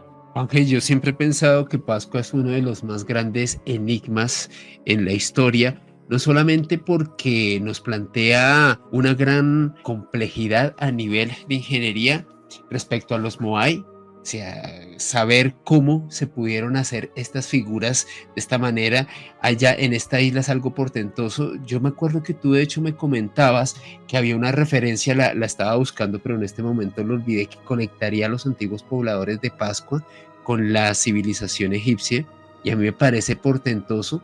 Creo que esto demostraría que quizás hubo una gran capacidad tecnológica, por qué no decirlo, una gran conexión entre estos pueblos de la antigüedad. Quizás estaban más conectados de lo que nosotros sabemos, y estos vestigios los podemos hallar hoy en día en Pascua, Juan. Es por diferentes razones esto de la conexión egipcia. La palabra sol, ellos le llaman Ra, no lo dicen en maorí. La palabra espíritu, Aku, igual que decían los antiguos egipcios. Wow. Los Moai, cuando les hacían la ceremonia esta para darles vida, le abrían los ojos y tal, le tallaban en la espalda un lazo ceremonial que era igual que el Ang egipcio, la llave de la vida, que curiosamente es un lazo ceremonial, que la primera vez que aparece es con el faraón Diet en un lazo que se hace a un peine, para ser exacto. Entonces, claro, todos estos datos, y también que hay datos, no recuerdo exactamente el dato, pero lo podías buscar por Google y tal, es de una expedición perdida egipcia que sale del Mar Rojo y nunca regresó. También se habló que a lo mejor llegaron ahí. Otros piensan que llegaron a Australia, porque en Australia hay unas cuevas donde hay unas inscripciones egipcias y tal. Entonces, todo esto hace pensar que a lo mejor estos tipos que eran blanquitos y más delgados venían de Egipto y llegaron allí hace miles de años a la isla y luego convivieron con los maoríes. Pero es algo que no podemos saber, pero que existe la posibilidad. Existe la posibilidad. Pero Juanje, tú que conoces ambos lugares, que has tenido esa gran fortuna de conocer tanto Pascua como Egipto, ¿tú ves alguna relación? Lo más loco que yo sí vi, y lo investigué muy bien, es lo del Ang, la llave de la vida. Porque, a ver, que aparezca un símbolo igual que el Ang, bueno, no es fácil, pero puede. En una ceremonia en la que le das vida a una estatua, vale. Es raro, pero tal. Ahora, que aparezca como lazo ceremonial anudado, eso sí me dejó loco. Porque así es exactamente el mismo origen que tiene en Egipto. Y eso ya eso ya sí es muy rebuscado. O sea, eso ya sí es Es muy que, rebuscado. O sea, eso ya es muy ¿cuántos miles rebuscado. de kilómetros de distancia estamos Una cosa hablando? absurda, una cosa Es una absurda. distancia absurda, Juanje, Sí, casi una que es cosa al otro absurda. lado del mundo. Sí, Y una cosa estamos hablando absurda. de hace más de 2000 años. Sí, sí, Es muy sí, sí. difícil que haya esa coincidencia. Y tú y yo sabemos, y Camilo también, lo hemos comentado aquí a modo de nivel de Petit Comité, y también ustedes los oyentes que en este momento están apreciando el programa, sabemos que las coincidencias de ese nivel son muy difíciles que se Mm. presenten, y más en este tipo de civilizaciones antiguas. No, no, o sea, ya a mí eso sí me dejó muy loco. Lo de Lang anudado en la espalda de esta figura, exactamente igual que Lang, la llave de la vida egipcia, y además exactamente como nace el Ang, que es como un nudo ceremonial y tal, eso sí me dejó loquísimo. Claro, esta expedición egipcia que salió desde el Mar Rojo y ellos bordeaban, o sea, es posible que Península Arábiga, luego te vas hacia la India, Indonesia, o sea, ellos por Asia podían llegar hasta cualquier sitio, costeando, cosas distintas que una tormenta o algo, lo mandaran al carajo, porque otro de los grandes enigmas de Pascua es, o sea, para tú topar con la isla de Pascua es que es muy difícil, porque está muy aislado, o sea, es un misterio hasta cómo llegaron los maoríes allí, o sea, alguien que Sí, sí, se sí. perdió, que iba huyendo, porque 2.300 kilómetros de navegación sin que tengas indicio de que allí hay algo, es que es muy loco. O sea, es una cosa, pero... Y además quedaron aislados completamente, nadie fue, ni ellos se iban de la isla. O sea, era una cosa de locos. ¿Qué opinas de esto, amigo Camilo Manjarres? Juanje, Alejo, y yo les quiero preguntar a ustedes, y si más bien la civilización egipcia no solo contactó con ellos, sino con varias comunidades de Sudamérica, porque es que yo escuchándolos, este tema me recuerda mucho a una piedra bastante extraña, y es la piedra de Ingá, en Brasil, y es que es una formación, es una roca con más de 24 metros de largo y 3 metros de alto, Juanje, cubierta de inscripciones que son completamente extrañas, que son más o menos parecidas a estos símbolos, y nadie ha podido explicar la finalidad de esta roca que se encuentra en Brasil. Allí precisamente se encuentra en el estado de Paraíba y se encuentran marcadas estas figuras geométricas. Algunos creen que son formas de animales, incluso de constelaciones, o muchos los han interpretado como puede ser el Sol, la Luna, hasta la Vía Láctea. Es más, Juan y Alejo, los arqueólogos han intentado darle una explicación a algunos de estos símbolos de esta roca, pero no han podido darle una explicación clara. Algunos creen que probablemente puede ser de una comunidad indígena ya desaparecida que simplemente dejaron plasmado estas marcas en esta gran piedra de 24 metros de largo por 3 metros de alto. Y es que si los oyentes en este mismo momento la buscan en internet, colocan piedra Inga, van a ver que es una formación muy extraña y esos símbolos son muy curiosos a los que acabas de mencionar, Juanje. Entonces, ¿por qué no? Probablemente esta civilización egipcia en alguno de sus viajes probablemente contactó con gran parte de comunidades nativas de Sudamérica, ¿por qué no? Pues es un tema a tener en cuenta, ¿vale? Yo la pirámide, o sea, perdón, la piedra de Inga la conocí hace muchísimos años por un buen amigo que es Pablo Villarrubia. Si yo veo los grabados de la piedra de Inga, ¿me recuerda esto a algo egipcio? La verdad que no, no te voy a mentir, ¿vale? Ahora, que no hay nada igual en la Amazonía, que es extrañísima, ese tipo de seres que aparecen, además porque aparecen seres y demás, y que es un gran misterio arqueológico y que no tenemos ni idea ni de cuándo se hizo, ni de qué civilización y tal, también.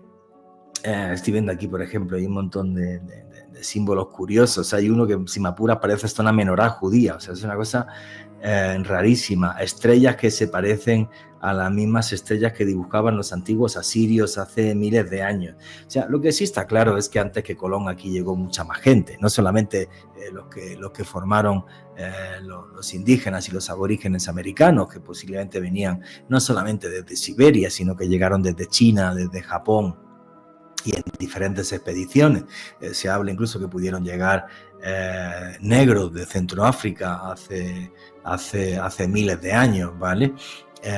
Y hay textos y hay cosas que nos hablan de que el maíz estaba en Uganda antes de que llegaran los portugueses y mil cosas así. Ahora, claro, ¿llegaron los egipcios a América? No lo sé. Yo creo que es más fácil, fíjate lo que te digo, que llegaran, por ejemplo, los fenicios. porque los fenicios que estaban imbuidos en todas las culturas de Oriente Medio eran unos grandísimos navegantes, ¿vale? Que alguno hubiera dicho un día, venga, tira para allá a ver hasta dónde llegamos, más que los egipcios, que no eran tan versados navegando, salvo esta expedición egipcia, que ya te digo de la que hay rastro arqueológico, ¿no? Pero los vikingos, fíjate, los vikingos fueron capaces de llegar 500 años a América antes que Colón, a la península del Labrador, y no cabe discusión arqueológica. Entonces, creo que hay mil misterios, y lo de la isla de Pascua es que es muy loco. En ningún lugar del mundo, dentro de la cultura maorí, aparece una escritura como la Rongo Rongo. Ah, un detalle que se me olvidaba. Paul Pelliot, uno de los filólogos más importantes del mundo, finales del siglo XIX, principios del siglo XX, le sacó correlación a la escritura Rongo Rongo con símbolos que hay en las ciudades pakistaníes de Mohenjo-Daro y Jarapa, que tienen ni más ni menos que 5.500 años de antigüedad, donde el hombre, por primera vez en la historia, por ejemplo, en aquellas ciudades de barro, hizo alcantarillas. Sí, eso es muy loco, no hay quien lo entienda, porque supuestamente en la isla de Pascua los hombres llevaban viviendo 2000 años. ¿Cómo se explica entonces que aparezca una escritura que tendría 5000? Una escritura de la que además sabemos muy poco y no tenemos ni idea de de qué significaba. Y o sea, una escritura de hace 5000 años aparece a muchísimos miles de kilómetros de distancia 3000 años después. Esto es que no hay quien lo entienda, por eso le llamamos a este podcast Arqueología Prohibida, ¿no? Porque es mejor decir, me dedico a otra cosa porque no lo voy a entender en la vida. Es que Juan Jesús, la isla de Pascua nos obliga a poner todo de cabeza, no solamente la complejidad que tuvieron los pueblos que llegaron inicialmente a uno de los lugares más remotos del mundo, como tú lo comentabas en la entrevista, o alguien estaba escapando en alta mar hasta llegar a esta isla, o no se explica cómo llegaron los primeros habitantes de este gran portento que es la isla de Pascua. Sí, una de las cosas que pienso yo también es lo que tú has dicho. Alguien que llegase ahí es como que iba escapando de algo, se le apareció ese trozo de tierra y dijo, aquí me quedo, que aquí no me encuentra nadie. Sí, porque un explorador que vaya por ahí por medio de algo tan solo me parece algo casi descabellado. Noche de Misterio, Caracol Radio.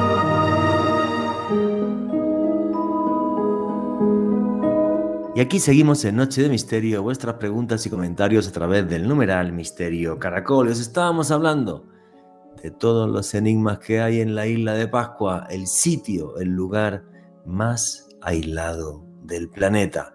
Y la entrevista en nuestra charla continúa así. Se dio cuenta que cuando hacía popó, si llegaba el agua y se llevaba el popó, no solamente no olía feo, sino además no se enfermaba. Y tal, con un desarrollo de tecnológico tremendo, de las que hay mil polémicas. Se dice que, porque aparecieron tectitas, apareció arena vitrificada por el calor. Decían que sí, o allí hubo una guerra nuclear y que llegaron los extraterrestres a Mohenjo-Daro y Jarapa. Yo no he tenido la suerte de ir, tengo amigos míos que sí han estado. Y pues fue una civilización fabulosa. Y fíjate, desde Pakistán resulta que también navegaban y fueron capaces de llegar a la isla de Pascua. ¿Y por qué no? No sabemos.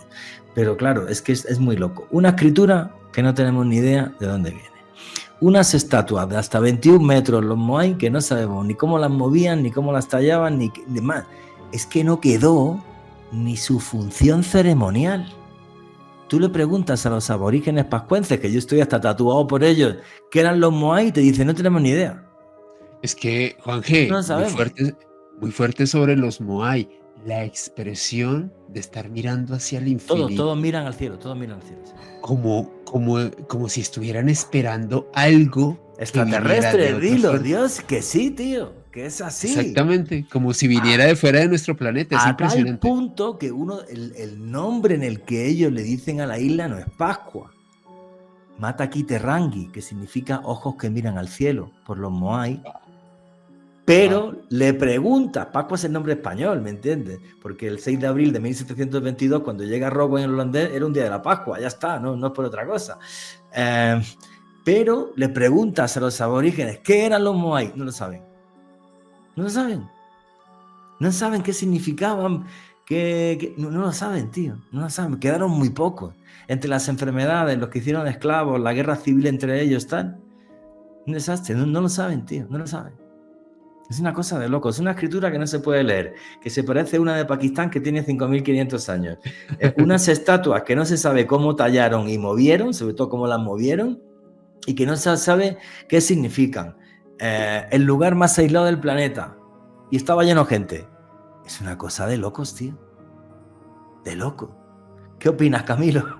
No, Juanje, pues sin duda alguna uno no sabe qué pensar, uno dice como, bueno, uno trata de darle como una explicación lógica sobre cómo esto se puede realizar, pero entre uno más investiga, más lee, se da cuenta que sin duda alguna algo en el pasado está oculto y que sin duda alguna debemos seguir investigándolo porque son unos que a día de hoy siguen siendo un total misterio. Y hay un sinfín de estos enigmas, digamos, bueno, yo escuchándote.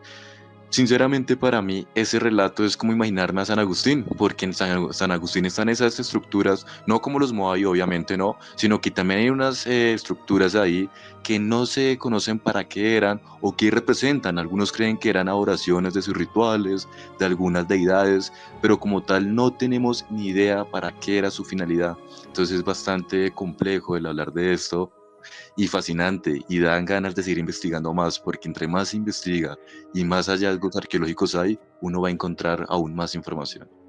Fíjate, y más que investigar y demás, lo que me dan ganas cuando hago programas así es de seguir viajando. Me encantaría ir a Mohenjo-Daro y Jarapa, ¿vale? Porque al final, fíjate, estás delante de los sitios, investigas y tal, y te sigues quedando con un montón de preguntas. No es que te creas que yo lo voy a resolver, ni mucho menos. Pero es tan bonito viajar para estar delante de esos lugares y empaparte de su magia. Eso sí es una maravilla. O sea, es una auténtica maravilla. Así que nada, chicos, nos toca seguir viajando y seguir descubriendo cosas. Pues nos quedan como unos 15 minutitos de entrevista, no va a dar tiempo a hacer ni la mitad de las cosas que teníamos en la escaleta de hoy, pero cuando me estuve hablando con Camilo de la escaleta de este programa, me pasó una cosa que yo me quedé loca, porque yo nunca lo había escuchado esto. Camilo Manjarrés, ¿qué es el código de Thomas Bailey? Juanje, ese código es fascinante porque primero, para hablar de él, les quiero contar que aquí, bueno, para los que sean colombianos que vivan en Bogotá, les quiero contar que también hay un código parecido en Bogotá que ahorita más adelante se los voy a contar. Entonces, para que presten bastante atención. Entonces, Juanje, comencemos por lo primero, el código de Thomas Bailey. Pues Juanje, la historia comienza hacia el siglo XIX en Norteamérica, precisamente en Virginia. Y es que allí un hombre llamado Thomas Bailey habría dejado una pista bastante interesante, y es que él dejó un tesoro descomunal, que quiero decir, según este sujeto, él había encontrado oro, plata y joyas valoradas en cientos, pero cientos de millones de dólares actuales. ¿El problema cuál es, Alejo y Juanje? El problema es que las claves para acceder a este botín, que cualquier persona en el mundo quisiera encontrarlo, no es tan fácil, ya que son 3 documentos, pero que están encriptados, Juanje, y hasta hoy, 2025, solo uno de ellos se ha podido resolver. Pero entonces vamos con el contexto como tal. ¿Qué es lo que sucede? La fuente principal de este relato de los códigos de Thomas Bailey se remonta a un folleto publicado en 1885 por un hombre llamado James Ward, el cual tituló pues estos folletos, y él menciona que un sujeto con este apellido Bailey estaba viajando junto con 30 aventureros y habría encontrado pues un lugar repleto de oro, plata y estas joyas al oeste de Estados Unidos, precisamente en 1818, Juan. Con la idea de asegurar pues el hallazgo, el grupo trasladó todo este tesoro a un lugar secreto allá en Virginia y lo dejó enterrado, para después viajar y poder sacar todo esto porque es que era demasiadas cantidades de oro y plata. ¿Qué es lo que sucede, Juan y Alejo?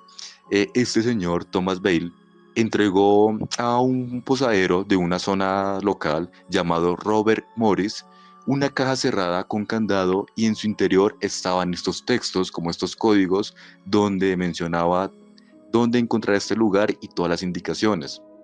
¿Qué es lo que pasa? El señor le menciona a él que si no regresa más o menos dentro de 10 años, que haga público pues esto, que se quede con los papeles, pero mientras tanto que por favor no abra la caja que está ahí. pero obviamente él no le indicó que dentro de la caja pues había este tesoro. Simplemente le dijo: señor Robert, le voy a entregar esta caja que está cerrada, por favor téngala por 10 años, y si no regreso en 10 años, ahí sí la puede abrir. Este señor pues hace caso omiso, la guarda, y cuando se da cuenta que no regresa, decide pues abrir la caja y se da cuenta de este código, de este texto. Así que este señor, el señor James Ward, decide pues buscar personas, ayudantes, que le permiten pues traducir este código, pero no logran encontrar una traducción sobre estos papeles. Con el paso del tiempo se hace aún más conocido este relato hasta la actualidad, tanto así que hoy en día no se ha logrado descifrar dónde está exactamente ese gran tesoro. Hay 3 puntos muy importantes, Juan y Alejo. El primero: en los documentos se menciona lo siguiente: el lugar exacto donde está el tesoro. Segundo, hoy en día, ¿quiénes serían, digamos, las personas que recibirían este tesoro, ya sea los descendientes de esos exploradores que encontraron ese tesoro? A día de hoy no se ha logrado determinar ni el lugar ni a quién pertenece. Lo único que lograron descifrar es que efectivamente el tesoro tiene oro, plata y joyas valiosas, porque son 3 textos completamente cifrados y en ellos se cree que menciona esto, como yo les menciono: las personas a las que les pertenece el tesoro, en dónde está ubicado y lo que tenía adentro. Ya ha logrado identificar que lo que tiene adentro el tesoro es oro, plata y joyas. Falta investigar en dónde puede estar, en qué parte de Virginia, y pues precisamente a qué personas hoy en día ese tesoro pues les corresponde. A día de hoy, a 2025, sigue siendo un misterio completamente y no han logrado descifrar completamente el código. Es prácticamente imposible. O sea, desde el siglo XIX hasta 2025, nadie en la Tierra ha podido descifrar ese código de Thomas Bale, Juan. Una pregunta, ¿es un código que son como letras, números, o si ves uno de los documentos, cómo sería, Camilo? Sí, Juanje, muy buena pregunta. Literal son letras, son números, están en diferentes orden y a día de hoy, de hecho, tanto el FBI como la CIA ha tratado de investigarlos, pero no han podido identificar qué es lo que significa esos códigos. De hecho, los más interesados han sido la Central Nacional, la Agencia Central de Seguridad en Estados Unidos, pero efectivamente tampoco han logrado identificar qué es lo que trae completamente ese código como tal. Como les menciono, fue publicado ese folleto en 1885, el relato de Thomas Bale sería de 1818 y a 2025 no se ha encontrado como tal el tesoro. Hoy en día, ¿dónde se puede leer eso? Porque de pronto alguna persona, o Juan o Alejo, quisiera encontrar Que nos den la comisión, que tú les has dicho la información, por lo menos un 10%. Pero bueno, sigue, perdona, Camilo. No, dale. Hoy en día, para los que quieran leer sobre el tema, el folleto se puede encontrar ya sea desde manera virtual o en la biblioteca del Congreso de los Estados Unidos, de la forma virtual. Simplemente las personas colocan código de Thomas Bale y sale ahí la información, pero pues como les digo, hoy en día nadie ha logrado determinar dónde está el tesoro. Solo se sabe que es en alguna parte de Virginia y que está repleto de oro, plata y joyas bastante valiosas, Me Juan. encanta a los gringos cómo aman su historia, que el documento está ni más ni menos que en la biblioteca del Congreso de los Estados Unidos de América. Eso, los norteamericanos son un ejemplo para muchísimas cosas. Yo, no porque yo tenga una empresa allí, porque tenga muchos clientes en Estados Unidos, pero la verdad que es un gran país. Oye, pero tú me dices que hubo un documento que sí llegaron a transcribir. Vale, ¿y ese documento qué es lo que dice? ¿Es un tesoro con piedras preciosas, oro tal o qué dice? Bueno, sí, Juanje, como yo les mencionaba, está dividido en 3 partes, ¿no? Entonces la única parte que se logró, digamos, traducir es la que menciona que efectivamente el tesoro está compuesto por oro, plata y joyas valiosas. ¿Cómo lograron traducirlo? Aunque, bueno, esto es un poco el problema, ya que algunas personas creen, Juanje, que probablemente este relato de este tesoro es más un poco fantasioso y de hecho se publicó como a modo de aventura, pero no es que sea algo real. ¿Qué es lo curioso? Que a 2025 se sigue investigando y que el gobierno norteamericano está interesado en él. Ahora bien, ¿cómo lograron pues simplemente traducir esa parte? Pues se dieron cuenta que en parte del himno de Norteamérica se menciona temas puntuales donde probablemente podría estar el tesoro y efectivamente ahí se menciona que podría ser oro, plata y joyas preciosas como tal. En fin, si está interesado la CIA, yo creo que esto tiene más interés de lo que puede aparentar. Alejandro Bernal. Juanje, es que tal y como lo comentaba Camilo hace unos instantes, hablar sobre estos códigos Bale o en este caso los cifrados Bale, como otros los denominan, es uno de los grandes misterios contemporáneos. De acuerdo a un estudio que se efectuó en el año 2018, para esa época el valor de este tesoro, de este material preciado que estaría oculto y cifrado en esta criptografía, ascendería a más de 43 millones de dólares en la actualidad. Estamos hablando de una auténtica fortuna. En 1982, un criptógrafo muy importante en los Estados Unidos, un hombre quien de hecho estuvo vinculado a la CIA, Jim Gigliotti, llegó a examinar, a intentar descifrar este código Bale, y lo cierto es que si bien el hombre fue una de las personas que ayudó a descifrar la segunda parte del grabado, que como muy bien lo describía Camilo, es la que describiría lo que compondría este gran tesoro, estos grandes elementos de valor, para Gigliotti los otros códigos son prácticamente indescifrados. Y de hecho lo que dice el hombre, y estamos hablando de alguien con mucha experticia a la hora de descifrar criptogramas, es que para él es el criptograma más complejo que ha podido examinar en toda la historia. Dice que es muy difícil hacer análogos. De hecho, la técnica con la que se pudo descifrar la segunda parte de este gran criptograma no es coherente ni con el primero ni con el segundo.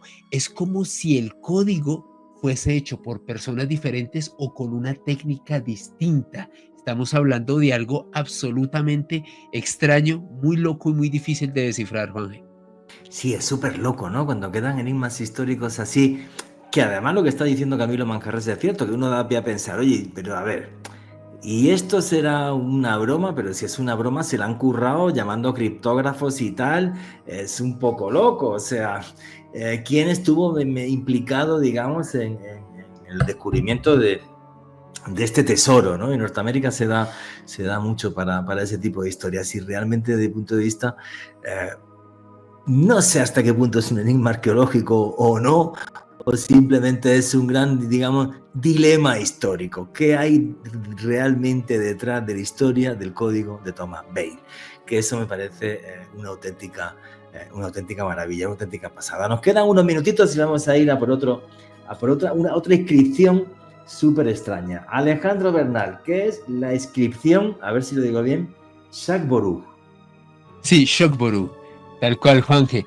Esta es una de las inscripciones más enigmáticas de la historia y se la debemos a un hombre llamado Thomas Anston. Este hombre fue muy importante en el Parlamento británico hacia mediados del siglo XVIII.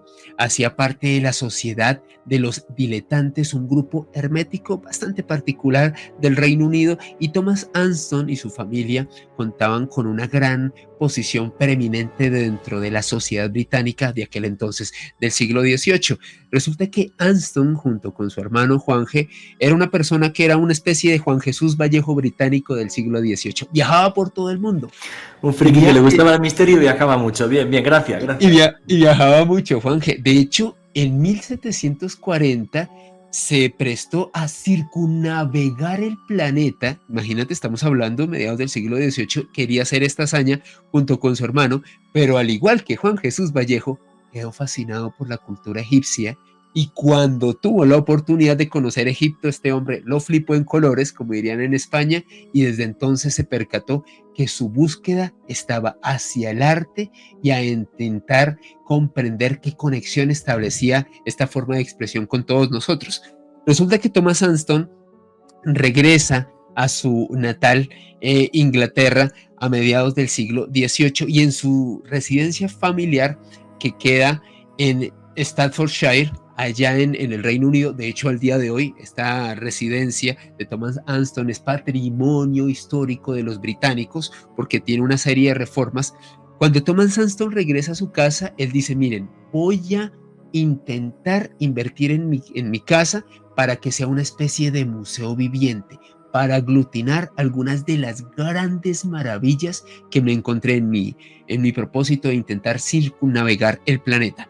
Y resulta, Juanje, que él comienza a contratar una serie de escultores y de artistas para llenar su casa, la mansión Anston, con una serie de pinturas, de objetos de arte. De hecho, al día de hoy, para nuestros queridos oyentes de Noche de Misterio que se encuentran en el Reino Unido, pueden encontrar una réplica ateniense de la Torre de los Vientos, figuras como un templo dórico. Si estamos hablando de una especie de muestras culturales de diversas civilizaciones, es muy interesante lo que hizo Thomas Anston, y sin lugar a dudas la gran joya de la corona, el monumento de los pastores.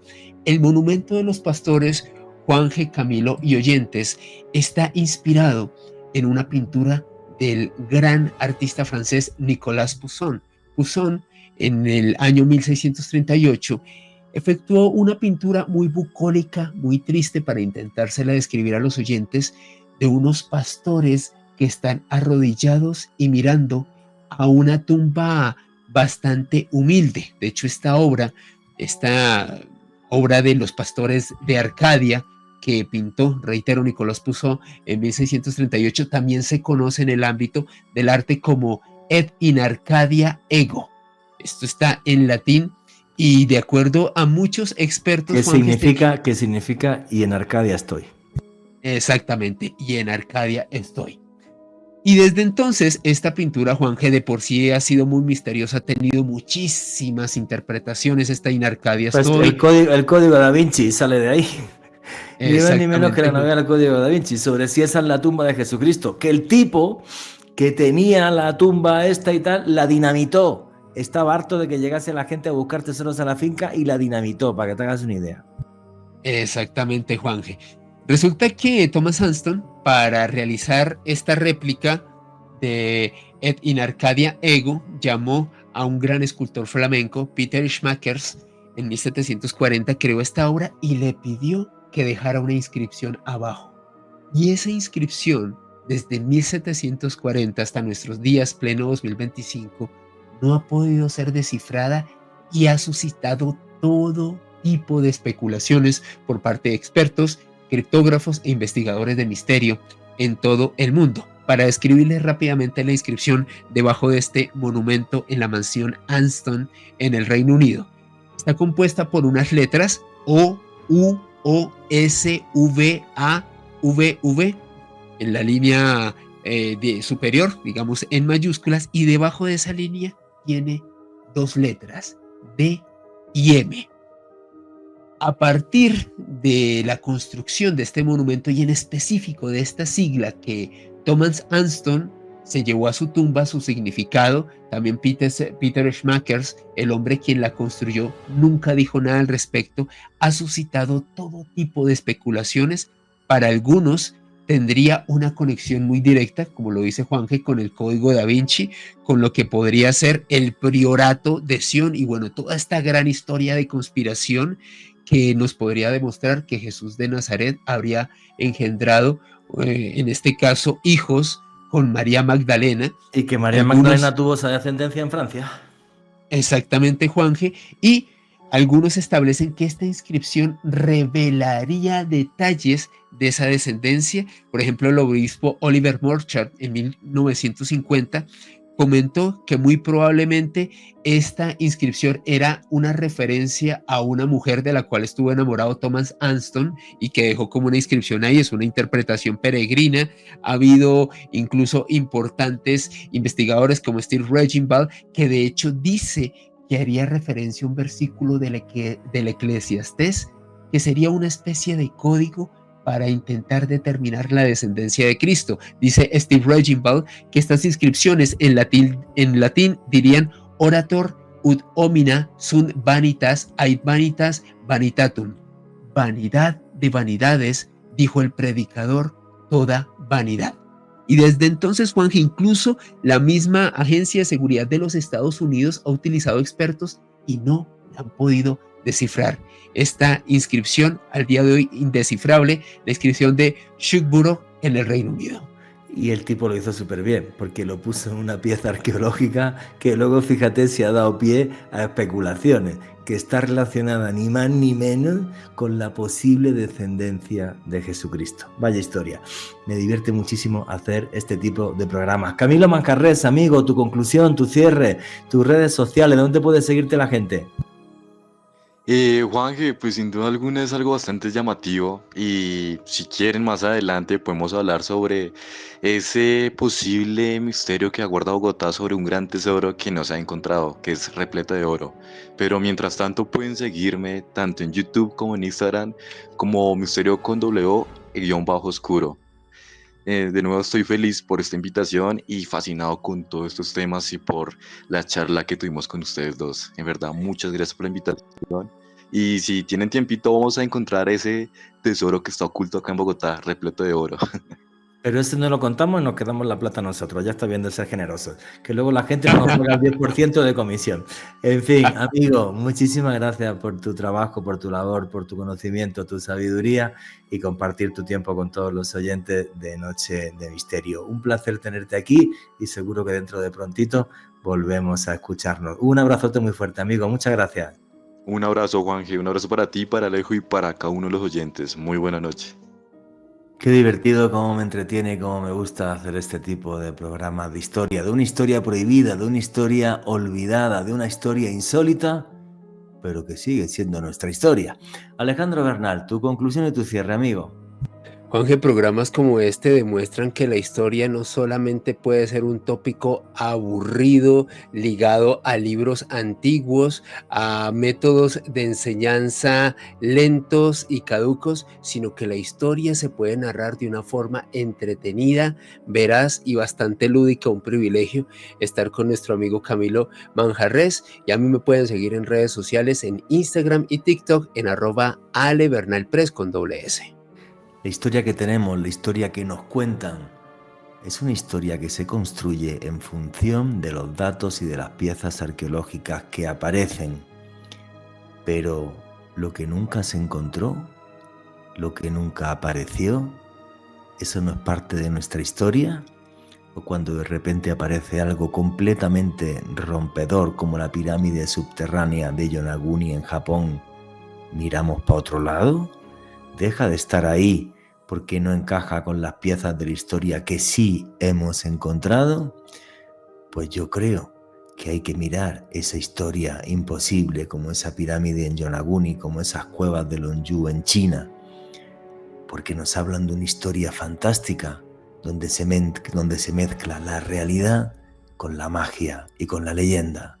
Y eso también es parte de nuestra naturaleza humana, crear esas maravillas que siglos después o milenios después nos siguen desafiando.